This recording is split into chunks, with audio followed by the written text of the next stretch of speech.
appreciate everybody taking the time to tune in. Shout out to all the cast outs worldwide. This Prophet Mahmoud represent y'all. Y'all know the cast off is. The cast off is being who you are, even when it's unpopular, when your thoughts and what you stand for is different than the crowd. You are a cast off. And I always say if we led with love and respect, the world would be a way better place. I learned this from my big homie Jeff T. God bless his soul. Jeff T used to tell us this in the middle of why he's smoking crack. We ain't gotta like each other, we ain't gotta agree with each other, but we do gotta respect each other. And that's no name calling. It's somebody talking and you got something to say, don't interrupt them. You walk by somebody, say excuse me. And a lot of killing in our neighborhood because somebody feel disrespected. A lot of breakups, a lot of divorces come because somebody feel disrespected. Even that Usher stuff, right? I know I'm going off topic right now, but that Usher stuff is so disrespectful to me, man. Like, you a married woman, you got kids at home, you split the mortgage, you got all this stuff going on in your life. You work every day, your husband work every day, and you tell me for this person to trick you out of your relationship, man, it's so hard to find somebody who genuinely like you in this world. It's easy to find love, not love, but it's easy to love somebody because I believe love is an action and the way you treat people is love. Like you give, that's love. You forgive, that's love. And scripture teaches us love is patient, love is kind, love forgives. That's all actions. So love is an action in my opinion. Like is a feeling. You cannot help or control who you like. Some people you like and you have no business liking them. You just like them. And it's so hard to find somebody who genuinely like you and you like them at the same time. That is so hard. It's so rare. And so you found somebody who like you, somebody you like. Stuff might not be going right. You've been together 15 years, man. Look, there's always a reason to be mad at somebody. But you tell me you would disrespect your man by letting this singer who you will probably never see again, he might do it to you for 5 minutes or whatever. You would throw away your home to let this man stick a chair in your mouth and have your husband feeling disrespected. Man, come on, bro. That's so demonic to me, man. The devil never showed up as the devil. The devil always showed up playing on your temptations, whether it's your lust, whether it's your greed, whether it's your hunger. You on a diet. This person show up, man, like, come on, eat these chips. It ain't gonna hurt you. Man, that's how Satan works through people. You happily married now. Somebody offer you a 20-inch penis or a vagina you've been wanting. Man, that's how Satan works to people. You want a record deal and you don't want to really put the work in, or you don't got the money to finance your career.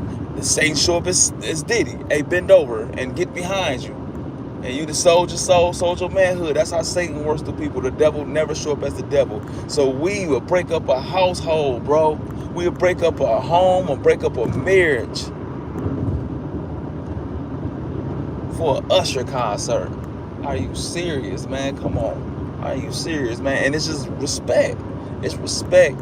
Like, just don't disrespect people. You disrespect your husband by letting this other man touch on you and put cherries and stuff in your mouth. And it's all just being respectful, man. We grown people. And as adults, we gotta lead with respect. We ain't gotta like each other. We ain't gotta agree with each other. But we do have to respect each other. And how can I respect somebody who helping me raise children? It's hard out here, man. Inflation, man, it's hard to do this on your own. You got a partner. Whether you agree with your partner or disagree, y'all at odds, whether y'all like whatever, man, I'm not gonna disrespect that person like that, man, for one night, man. And for me to understand, as a black man, right, I understand that Satan is after our households, right? We want to push the single mama agenda. And now we got all these black babies out here getting slaughtered and gunned down every day because they go into this world with all this feminine energy, all that can't control your emotions, all that just like all that silly stuff, but you add testosterone with it and drugs with it and lack of discipline. And now we got kids just fighting it, picking up guns. And man, come on, bro. And like and then when these kids get like 15, 16 and mama can't tell them nothing no more, now we want to throw them to a coach. or throw them to somebody else. Like, come on, man, that's hard. I deal with this every day. And so we'll break up a household to go lick a cherry out of Usher's mouth, bro. Come on, man. That's Satan. That's Satan. And I know females always disagree with that. I don't even care, though. But that's how Satan works to people. That's how Satan works to people, bro.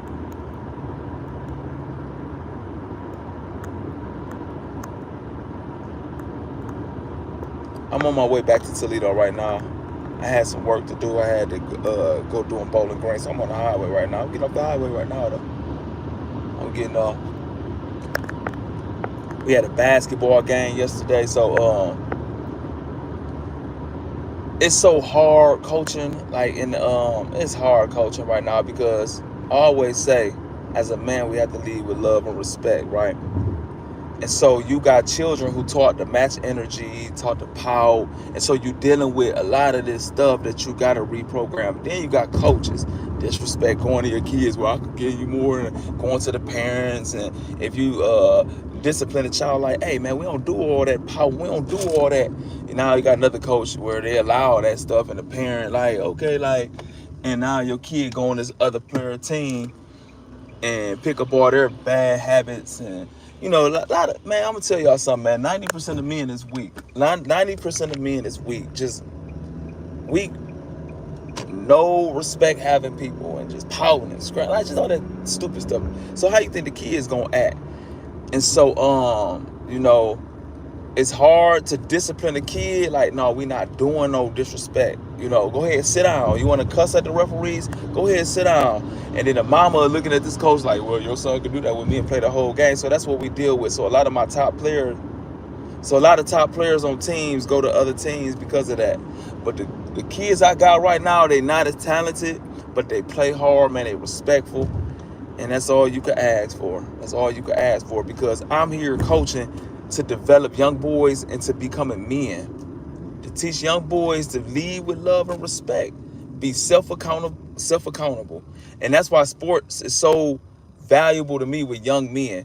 Self-accountability. Because in our community, these punks has no accountability. It's always a white man. It's always somebody hating on them. We never look in the mirror and be like, man, I messed up. Man, I need to do better. No, it's always somebody else. And that's what happens when we allow children to be unaccountable. We think people grow out of stuff. No, nobody don't grow out of nothing. You just get older with the same bad habits. And instead of being a 7-year-old pouting and stumping and blaming, you'll be a 40-year-old punk stomping, blaming, and complaining. And so, yeah, that's my job, to teach respect and self-accountability and always have a good attitude. Man. But yeah, we lost by 1 point yesterday. Kids play hard, man. And it's so hard, like, when you coaching the child and they got a dad who want to coach the kid from the sideline, you telling the kid to pass the ball, and daddy telling him to dribble, like, oh my God, it'd be the worst. It'd be the worst with this coaching. The parents be the problem. It don't be the kids, it'd be the parents. It'd be the parents, it'd be the parents, it'd be the parents. If it ain't a mama don't want her little boy to grow up, he 13 years old, and like one kid I had stump off pouting, and I'm like, hey, little homie, we men, we don't stump off and pout because we don't get our way. And the mama say, well, that's my little puka butt. That's how my puka butt express himself. Now guess what's gonna happen? Little puka butt gonna end up being 16 years old, and you gonna look at him like, grow up. And then you gonna want to tell another man, hey, could you take my child? It's too late now. This nigga grown. You let puka butt stomp off all these years, and that's your puka butt, and he's sleeping in the bed with me, my puka butt. No, you want to send us to him. Now you want to send us puka butt. This nigga 6'4" and grown, bro. This boy always smoking weed and having sex. What can I tell puka butt? Puka butt. Man. Or you get these dads. You get these dads, man, who, like, if you want your, like, go coach your own kid then. Don't bring him on my team and you want to coach him from the sideline. Like, I can't stand that. It'd be the worst. It'd be the parents. And a lot of kids I had to cut Not because of like bad basketball skills, it because the parents is the parents. And I cannot like sacrifice 15 kids because you want your parents to do it you want your kid to do it your way. If you want your kid to do it your way, take them off my team and go one-on-one with your kid. I can't do that, and so that's what I deal with all day. That's what I deal with all day, man.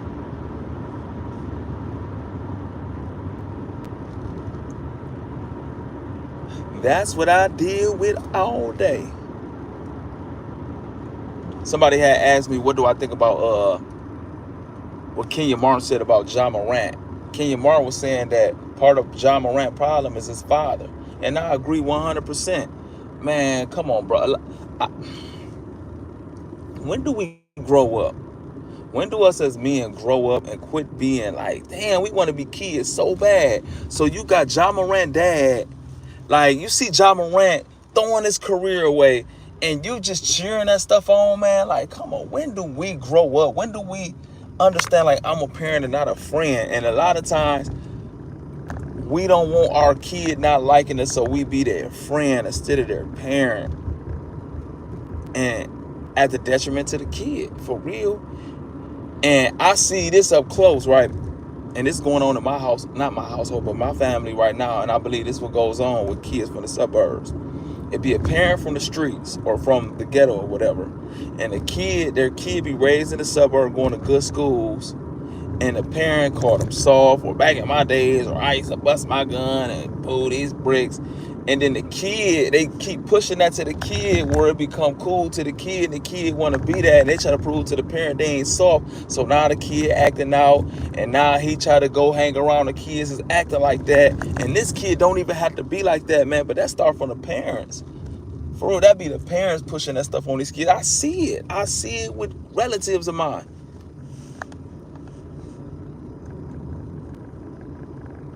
And then we have an 8 Mile situation. Clarence live at home with both of his parents, and Clarence's parents have a good, real good marriage. Y'all know that part where Eminem had roasted Clarence. Clarence went to a real nice school, and that be a lot of times it be the parents do that, man. Not all the time, but it be the parents. And so now we got people like Ja Morant with 200 million, but instead of like, okay, you all this ghetto stuff, but instead of taking that money, taking some of the money and try to make the community better. How do we make the community better for real?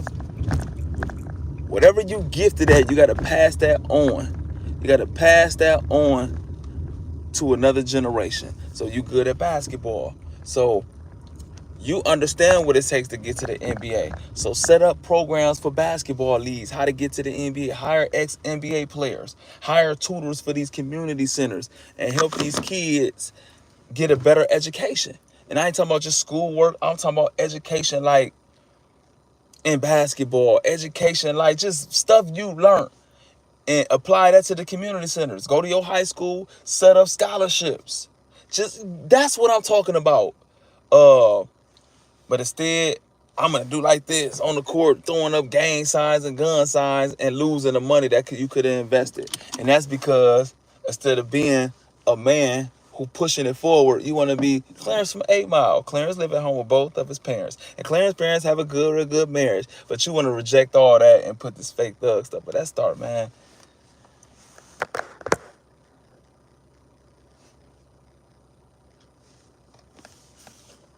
And so, yeah, I agree with Kmart, man. That be the father, bro. I'm understanding as a parent now and as a basketball coach. A lot of stuff that goes on with the kids be the parents. It be the parents. If the parents allow this in the household, how am I going to correct it when he leave the household? If the child allowed to pout, stump off, talk back, man, what a coach going to do? What a teacher going to do? What, like, for real?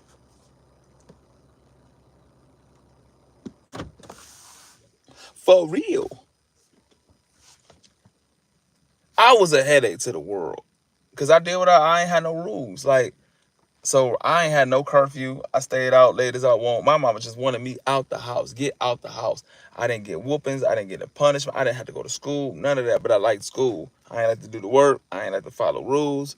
I like school though. I went to go disrupt class, but I did what I wanted at home. So what you think I'm gonna do at school? So anyway, um, I always tell this story. We went busting windows. We ended up getting arrested. We like 8, 9. So I didn't get whooping. So Momo got whooping. So I'm laughing at Mo like, your mama whooped you. He looking at me crying like, your mama don't whoop you because she don't love you. So I go home like, Mom, can I get a whooping, Mom? Damn, I ain't never had a whooping. And everybody saying you don't whoop me because you don't love me. Right? So my mama like, and break my nails, nigga, you don't get out my house. And so I'm like, damn, can I get a punishment? And she like, that's punishing me, son.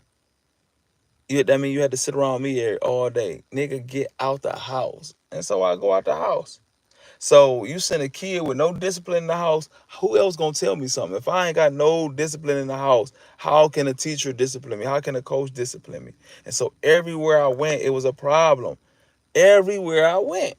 And so I remember my friend Dante Mays was like, dude, everywhere you go, it's a fight, an argument, everywhere. It's you. It ain't everybody else. And we always think that everybody else the problem. It be us. We be the problem. We be the problem. But it started at home. It started at home, man. It started at home. And so even with my son go over my cousin's house, and you know, them kids running everywhere, running. Then my son start trying that, hey, cut, we don't do that. And then my cousin be like, oh, he okay, make yourself at home. You can't be so strict. Everybody don't allow kids to run around in their house. I don't want my child picking and choosing which house he choose to run in and tear up. No, we don't do that. We don't do that. That stuff started at home, man. Stuff started at home.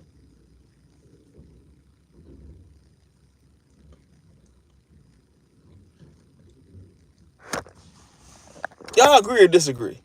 Yeah, I'm sure y'all parents on here, y'all agree or disagree. That man, like stuff started at home. Y'all agree or disagree? Damn, I've been on here 17 minutes. I'm supposed to be on here 5 minutes.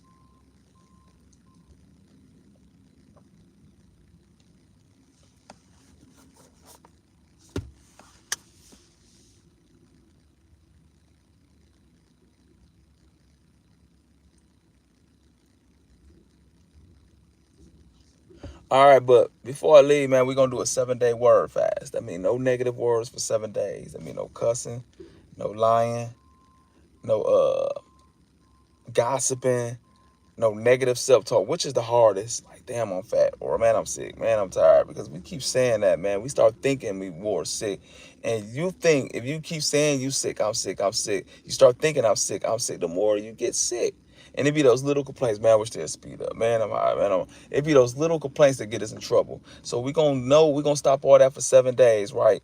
And a lot of times people think like, damn, well, I messed up today. I might as well start tomorrow again, start over. No, just keep going through it. It's not about perfection. It's about progression, because we all going to mess up on our words all day long. All you do is just be like, I will rebuke that word in the name of Jesus and keep going. Because it's more than just our words, for real. It's more than just our words, right? Like, for example, when you watching every word, I mean, you thinking about what you're saying. And so if you thinking about saying something the correct way, that means you thinking different. You thinking better, right? So instead of being like,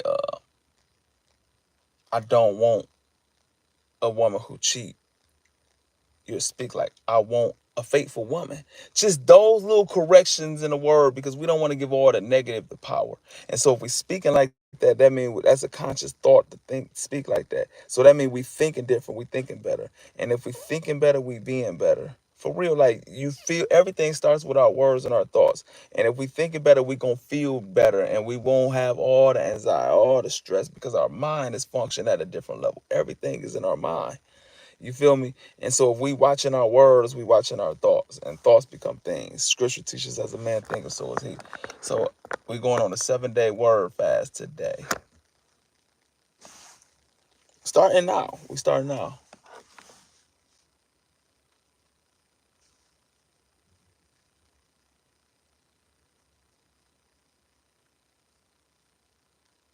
I don't know what's up with my other phone.